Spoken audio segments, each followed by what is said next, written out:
Hello everyone. Today we talk about how to fix the app of Morph. We go to settings,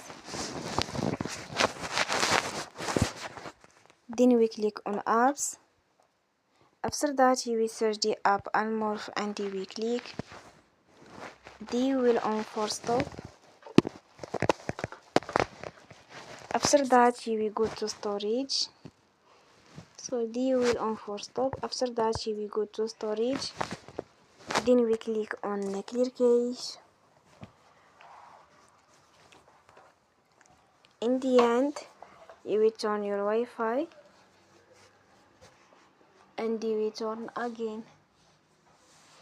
Don't forget to support us by like and subscribe. See you next time and thank you for watching.